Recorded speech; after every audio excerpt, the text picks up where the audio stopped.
संक्षिप्त शिवपुराण विद्येश्वर संहिता अध्याय 13।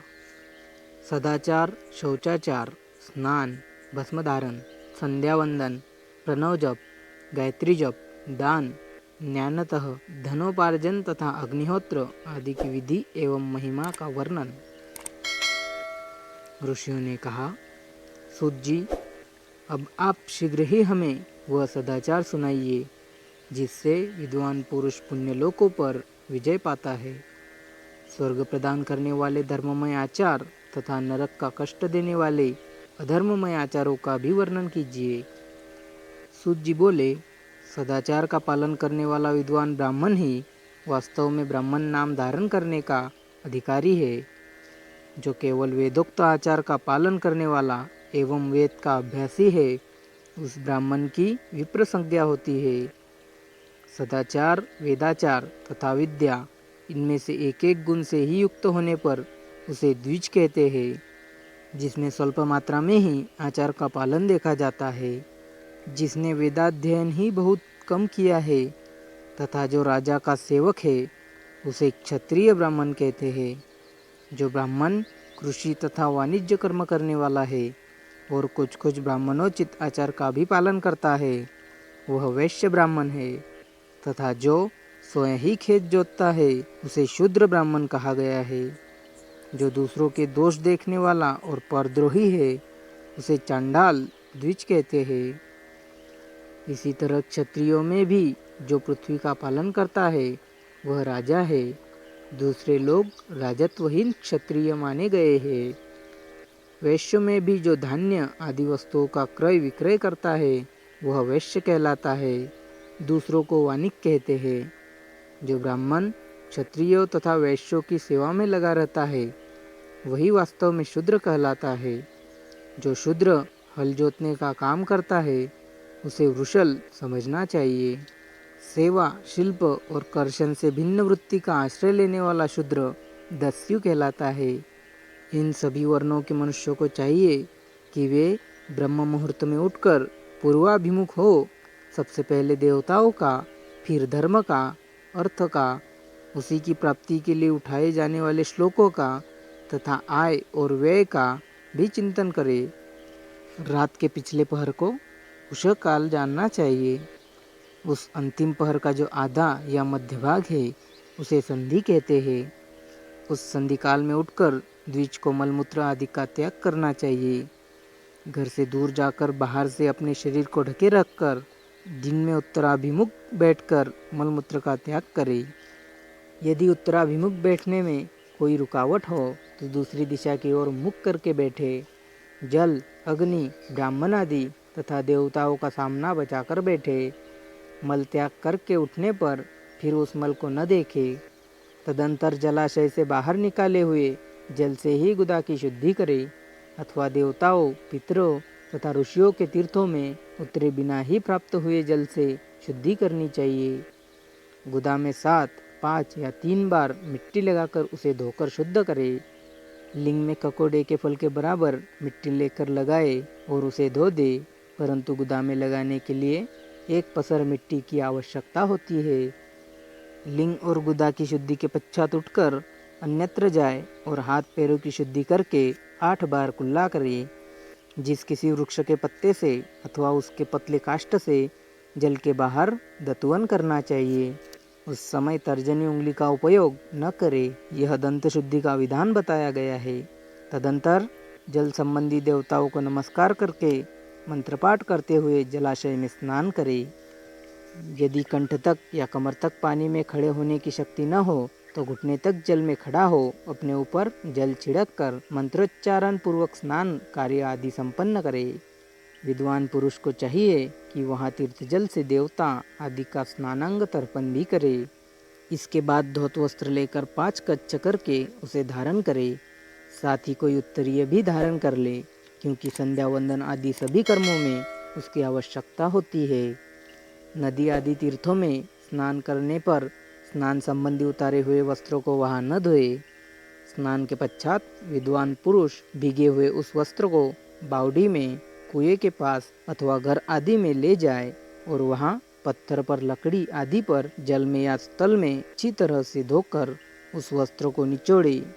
द्विजो, वस्त्र को निचोड़ने से जो जल गिरता है वह एक श्रेणी के पितरों की तृप्ति के लिए होता है। इसके बाद जाबाली उपनिषद में बताए गए अग्निरित मंत्र से भस्म लेकर उसके द्वारा त्रिपुंड लगाए। इस विधि का पालन न किया जाए, इसके पूर्व ही यदि जल में भस्म गिर जाए तो गिराने वाला नरक में जाता है। आपोहिष्टा इत्यादि मंत्र से पाप शांति के लिए सिर पर जल छिड़के तथा यस्य क्षयाय इस मंत्र को पढ़कर पैर पर जल छिड़के। इसे संधि प्रोशन कहते हैं। आपोहिष्टा इत्यादि मंत्र में 3 ऋचाएं हैं और प्रत्येक ऋचा में गायत्री छंद के 3-3 चरण है। इनमें से प्रथम ऋचा के 3 चरणों का पाठ करते हुए क्रमशः पैर, मस्तक और हृदय में जल छिड़के। दूसरी ऋचा के 3 चरणों को पढ़कर क्रमशः मस्तक, हृदय और पैर में जल छिड़के तथा तीसरी ऋचा के 3 चरणों का पाठ करते हुए हृदय, पैर और मस्तक का जल से प्रोक्षण करे। इसे विद्वान पुरुष मंत्र स्नान मानते हैं। किसी अपवित्र वस्तु से किंचित स्पर्श हो जाने पर, अपना स्वास्थ्य ठीक न रहने पर, राजा और राष्ट्र पर भय उपस्थित होने पर तथा यात्रा काल में जल की उपलब्धि न होने की विशेषता आ जाने पर मंत्र स्नान करना चाहिए। प्रातःकाल सूर्यश्च मामनुश्च इत्यादि सूर्यानुवाक से तथा सायंकाल अग्निश्च मामनुश्च इत्यादि अग्नि संबंधी अनुवाक से जल का आचमन करके पुनः जल से अपने अंगों को प्रोक्षण करें। मध्याह्न काल में भी आप पुनंतु इस मंत्र से आचमन करके पूर्ववत प्रोक्षण या मार्जन करना चाहिए। प्रातःकाल की संध्योपासना में गायत्री मंत्र का जप करके 3 बार ऊपर की ओर सूर्यदेव को अर्घ्य देने चाहिए। ब्राह्मणों, मध्याह्न काल में गायत्री मंत्र के उच्चारण पूर्वक सूर्य को एक ही अर्घ्य देना चाहिए। फिर सायंकाल आने पर पश्चिम की ओर मुख करके बैठ जाए और पृथ्वी पर ही सूर्य के लिए अर्घ्य दे। प्रातःकाल और मध्याह्न के समय अंजलि में अर्घ्य जल लेकर उंगलियों की ओर से सूर्यदेव के लिए अर्घ्य दे। फिर उंगलियों के छिद्र से ढलते हुए सूर्य को देखे तथा उनके लिए स्वतः प्रदक्षिणा करके शुद्ध आचमन करे। सायंकाल में सूर्यास्त से 2 घड़ी पहले की हुई संध्या निष्फल होती है, क्योंकि वह साय संध्या का समय नहीं है। ठीक समय पर संध्या करनी चाहिए, ऐसी शास्त्र की आज्ञा है। यदि संध्योपासना किए बिना दिन बीत जाए तो प्रत्येक समय के लिए क्रमशः प्रायश्चित करना चाहिए। यदि एक दिन बीते तो प्रत्येक बीते हुए संध्या काल के लिए नित्य नियम के अतिरिक्त 100 गायत्री मंत्र का अधिक जप करें। यदि नित्य कर्म के लुप्त हुए 10 दिन से अधिक बीत जाए तो उसके प्रायश्चित रूप में 1 लाख गायत्री मंत्र का जप करना चाहिए। यदि 1 मास तक नित्य कर्म छूट जाए तो पुनः अपना उपनयन संस्कार कराए। अर्थ सिद्धि के लिए ईश, गौरी, कार्तिकेय, विष्णु, ब्रह्मा, चंद्रमा और यम का जल से तर्पण करे। फिर तर्पण कर्म को ब्रह्मापर्ण करके शुद्ध आचमन करे। तीर्थ के दक्षिण प्रशस्त मठ में, मंत्रालय में, देवालय में, घर में अथवा अन्य किसी नियत स्थान में आसन स्थिरतापूर्वक बैठकर विद्वान पुरुष अपनी बुद्धि को स्थिर करे और संपूर्ण देवताओं को नमस्कार करके पहले प्रणव का जप करे। तत्पश्चात गायत्री मंत्र की आवृत्ति करे। प्रणव के अ, उ और म इन तीनों अक्षरों से जीव और ब्रह्म की एकता का प्रतिपादन होता है। इस बात को जानकर प्रणव ओम का जप करना चाहिए। जप काल में यह भावना करनी चाहिए कि हम तीनों लोकों की सृष्टि करने वाले ब्रह्मा, पालन करने वाले विष्णु तथा संहार करने वाले रुद्र की, जो स्वयं प्रकाश चिन्मय है, उपासना करते हैं। यह ब्रह्म स्वरूप ओमकार हमारी इंद्रियों और ज्ञानेंद्रियों की वृत्तियों को, मन की वृत्तियों को तथा बुद्धि वृत्तियों को सदा भोग और मोक्ष प्रदान करने वाले धर्म एवं ज्ञान की ओर प्रेरित करे। प्रणव के इस अर्थ का बुद्धि के द्वारा चिंतन करता हुआ जो इसका जप करता है वह निश्चय ही ब्रह्म को प्राप्त कर लेता है। अथवा अर्थानुसंधान के बिना ही प्रणव का नित्य जप करना चाहिए। इससे ब्राह्मणत्व की पूर्ति होती है। ब्राह्मणत्व की पूर्ति के लिए श्रेष्ठ ब्राह्मण को प्रतिदिन प्रातःकाल एक सहस्त्र गायत्री मंत्र का जप करना चाहिए। मध्याह्न काल में 100 बार और सायंकाल में 28 बार जप की विधि है। अन्य वर्ण के लोगों के लिए अर्थात क्षत्रिय और वैश्यों को तीनों संध्याओं के समय यथासाध्य गायत्री जप करना चाहिए। शरीर के भीतर मूलाधार, स्वादिष्ठान, मणिपुर, अनाहत, आज्ञा और सहस्त्रार ये 6 चक्र है। इनमें मूलाधार से लेकर सहस्त्रार तक 6 स्थानों में क्रमशः विद्येश्वर, ब्रह्मा, विष्णु, ईश, जीवात्मा और परमेश्वर स्थित है। इन सब में ब्रह्म बुद्धि करके इनकी एकता का निश्चय करे और वह ब्रह्म मैं हूँ ऐसी भावनापूर्वक प्रत्येक श्वास के साथ सोहम का जप करे। उन्हीं विद्येश्वर आदि की ब्रह्मरंध्र आदि में तथा इस शरीर से बाहर भी भावना करे। प्रकृति के विकारभूत महातत्व से लेकर पंचभूत पर्यंत तत्वों से बना हुआ जो शरीर है, ऐसे सहस्त्र शरीरों का एक एक अजपा गायत्री के जप से एक एक क्रम से अतिक्रमण करके जीव को धीरे धीरे परमात्मा से संयुक्त करे। यह जप का तत्व बताया गया है। 100 अथवा 28 मंत्रों के जप से उतने ही शरीर को अतिक्रमण होता है। इस प्रकार जो मंत्रों का जप है, इसी को आदिक्रम से वास्तविक जप कर जानना चाहिए। सहस्त्र बार किया हुआ जप ब्रह्मलोक प्रदान करने वाला होता है, ऐसा जानना चाहिए। 100 बार किया हुआ जप इंद्रपद की प्राप्ति कराने वाला माना गया है। ब्राह्मणेतर पुरुष आत्मरक्षा के लिए जो स्वल्प मात्रा में जप करता है, वह ब्राह्मण के कुल में जन्म लेता है। प्रतिदिन सूर्योपस्थान करके उपयुक्त रूप से जप का अनुष्ठान करना चाहिए। 12 लाख गायत्री मंत्र का जप करने वाला पुरुष पूर्ण रूप से ब्राह्मण कहा गया है। जिस ब्राह्मण ने 1 लाख गायत्री का भी जप न किया हो, उसे वैदिक कार्य में न लगाए। 70 वर्ष की अवस्था तक नियम पालन पूर्वक कार्य करे। इसके बाद गृह त्याग कर संन्यास ले ले। परिवारजक या सन्यासी पुरुष नित्य प्रातःकाल 12,000 प्रणव का जप करे। यदि एक दिन इस नियम का उल्लंघन हो जाए तो दूसरे दिन उसके बदले में उतना मंत्र और अधिक जपना चाहिए और सदा इस प्रकार जप को चलाने का प्रयत्न करना चाहिए। यदि क्रमशः 1 मास आदि का उल्लंघन हो गया हो तो 1.5 लाख जप करके उसका प्रायश्चित करना चाहिए। इससे अधिक समय तक नियम का उल्लंघन हो जाए तो पुनः नए सिरे से गुरु से नियम ग्रहण करे। ऐसा करने से दोषों की शांति होती है, अन्यथा वह रौरव नरक में जाता है। जो सकाम भावना से युक्त गृहस्थ ब्राह्मण है, उसी को धर्म तथा अर्थ के लिए यत्न करना चाहिए। मुमुक्ष ब्राह्मण को तो सदा ज्ञान का ही अभ्यास करना चाहिए। धर्म से अर्थ की प्राप्ति होती है, अर्थ से भोग सुलभ होता है, फिर उस भोग से वैराग्य की संभावना होती है। धर्मपूर्वक उपार्जित धन से जो भोग प्राप्त होता है, उससे एक दिन अवश्य वैराग्य का उदय होता है। धर्म के विपरीत अधर्म से उपार्जित हुए धन के द्वारा जो भोग प्राप्त होता है, उससे भोगों के प्रति आसक्ति उत्पन्न होती है। मनुष्य धर्म से धन पाता है, तपस्या से उसे दिव्य रूप की प्राप्ति होती है। कामनाओं का त्याग करने वाले पुरुष के अंतःकरण की शुद्धि होती है, उस शुद्धि से ज्ञान का उदय होता है, इसमें संशय नहीं है। सत्ययुग आदि में तप को ही प्रशस्त कहा गया है, किंतु कलयुग में द्रव्य साध्य धर्म अच्छा माना गया है। सत्ययुग में ध्यान से, त्रेता में तपस्या से और द्वापर में यज्ञ करने से ज्ञान की सिद्धि होती है, परंतु कलयुग में प्रतिमा की पूजा से ज्ञान लाभ होता है।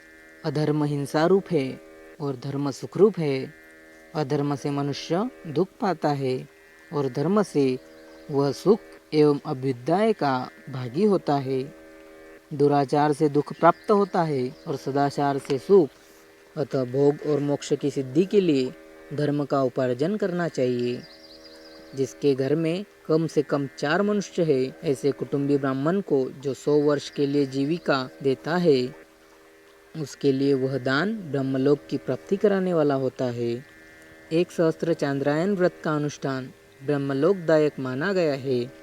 जो क्षत्रिय 1 सहस्त्र कुटुंब को जीविका और आवास देता है, उसका वह कर्म इंद्रलोक की प्राप्ति कराने वाला होता है।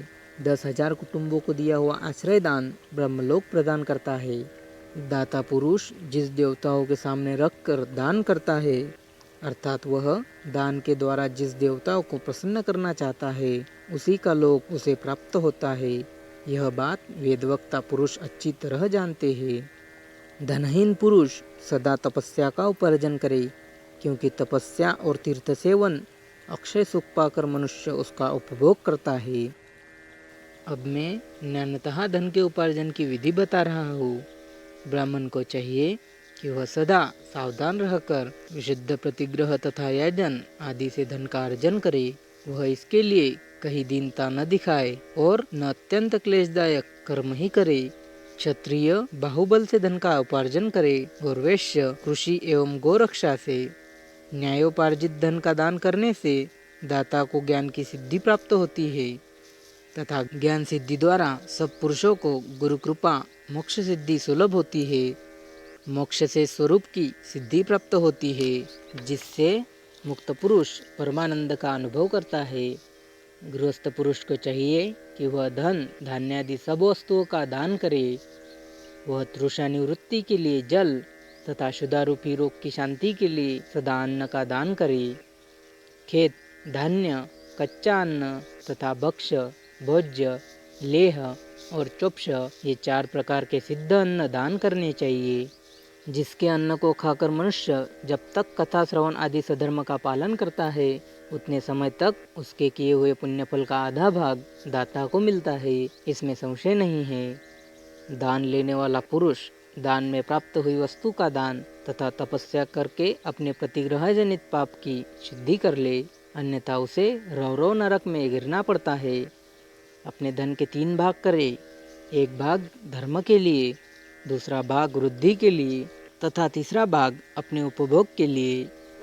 नित्य, नैमित्तिक और काम्य ये तीनों प्रकार के कर्म धर्मार्थ रखे हुए धन से करे।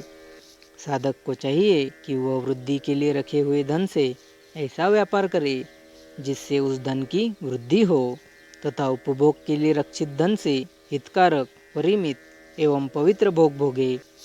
खेती से पैदा किए हुए धन का 10वां अंश दान कर दे, इससे पाप की शुद्धि होती है।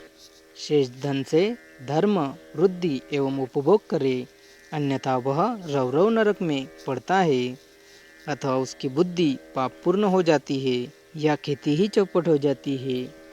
वृद्धि के लिए किए गए व्यापार में प्राप्त हुए धन का 6वां भाग दान कर देने योग्य है। बुद्धिमान पुरुष अवश्य उसका दान कर दे। विद्वान को चाहिए कि वह दूसरों के दोषों का बखान न करे। ब्राह्मणों, दोषवश दूसरों के सुने या देखे हुए छिद्र को भी प्रकट न करे। विद्वान पुरुष ऐसी बात न कहे जो समस्त प्राणियों के हृदय में रोष पैदा करने वाली हो। ऐश्वर्य की सिद्धि के लिए दोनों संध्याओं के समय अग्निहोत्र कर्म अवश्य करे। जो दोनों समय अग्निहोत्र करने में असमर्थ हो वह एक ही समय सूर्य और अग्नि को विधिपूर्वक दी हुई आहुति से संतुष्ट करे। चावल, धान्य, घी, फल, कंद तथा हविष्य इनके द्वारा विधिपूर्वक स्थालीपाक बनाए तथा यथोचित रीति से सूर्य और अग्नि को अर्पित करे। यदि हविष्य का अभाव हो तो प्रधान होम मात्र करे। सदा सुरक्षित रहने वाली अग्नि को विद्वान पुरुष अजस्त्र की संज्ञा देते हैं अथवा संध्या काल में जप मात्र या सूर्य की वंदना मात्र कर ले। आत्मज्ञान की इच्छा वाले तथा धनार्थी पुरुषों को भी इस प्रकार विधिवत उपासना करनी चाहिए। जो सदा ब्रह्म यज्ञ के तत्पर होते हैं, देवताओं की पूजा में लगे रहते हैं, नित्य अग्नि पूजा एवं गुरु पूजा में अनुरुक्त होते हैं तथा ब्राह्मणों को तृप्त किया करते हैं, वे सब लोग स्वर्गलोक के भागी होते हैं। अध्याय 13 समाप्त।